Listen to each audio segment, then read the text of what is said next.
Hello and welcome to the news from the Iraqi satellite channel from Baghdad. President Saddam Hussein received the Tunisian Minister of Foreign Affairs, Mr. Al-Habib bin Yahya, as an envoy to His Excellency from the Tunisian President Zain al-Abidin bin Ali. The envoy conveyed a verbal message from the Tunisian President Zain al-Abidin bin Ali regarding the bilateral ties and the political status quo in the region, as well as the U.S. threats of war on Iraq. The Tunisian envoy also conveyed greetings and salutes from the Tunisian people, affirming Tunisia's government, people, and party standing with Iraq. The president welcomed his guest and asked him to convey his greetings to the Tunisian President Zain al-Abidin bin Ali and people.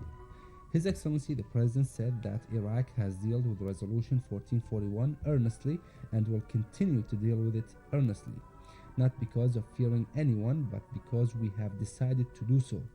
And when we said we will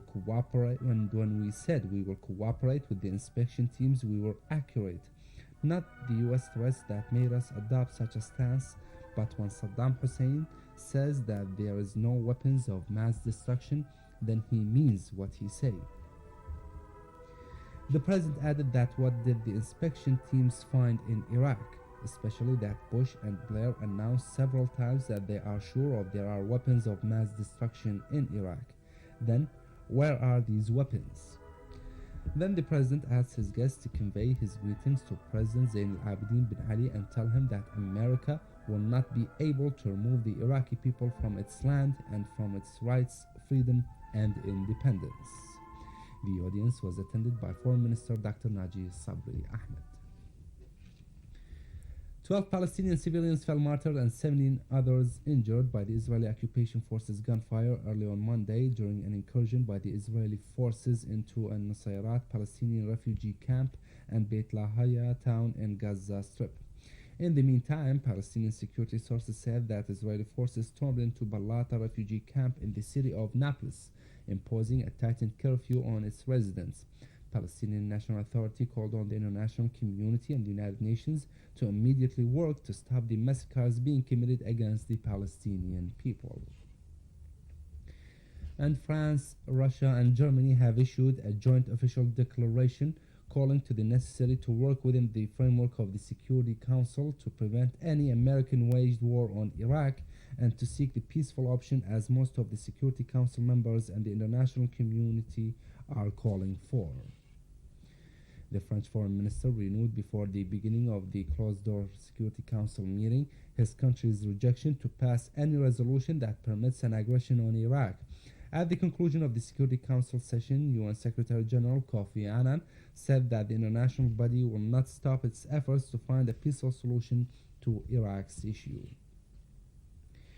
Iraq's Minister of Information, Mr. Mohammed Saeed al-Sahaf, has denounced the American-British-Spanish summit, saying that it is a summit for a group of outlaw individuals whom seek to test their newly made weapons on Iraq. Al-Sahaf added that the statements that followed the summit made a long list of mere accusations without giving an evidence to back these claims. Leader of the British House of Commons, Robin Koch, has resigned from his post, protesting on the British Prime Minister's decision to participate in the looming war on Iraq with the United States. Koch described the war on Iraq as immoral. It's worth mentioning that a big number of ministers in Blair's government expressed their rejection to participate in the war on Iraq. The first of them, the Minister of Development, Claire Short, who threatened to resign if her country participated in the war against Iraq.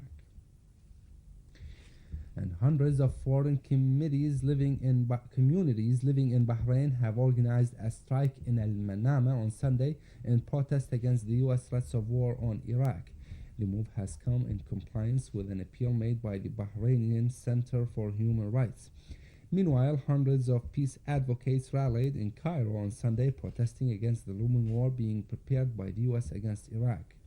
The protesters chanted songs showing their solidarity with the Iraqi and Palestinian peoples, calling on the world nations to confront the American and British threats of war against Iraq. And world people are still denouncing the U.S. threats of war against Iraq. The Jordanian capital Amman has become the theater for wide-scale protests against the U.S. policy demanding the United Nations to keep the international security and peace in the world. And the Russian Religious Solidarity Delegation has expressed their esteem to Iraq's stance in facing the U.S. threats of war. The 15-member delegation, which represents the Russian, Islamic, and Christian clergymen, have come to Iraq to confirm their rejection to any aggression against Iraq. And finally, Anmovik inspectors have ended the destruction of a Samud 2 missile parts in Al Karama company. Director of the Engineering Affairs, Mr. Muhammad Saleh Ahmed, said that the visit took an hour and a half in which the inspectors finished their work. You've been watching the news from the Iraqi Satellite channel. I'm Tharwat Akram Al-Ami. Thanks for joining me, and goodbye.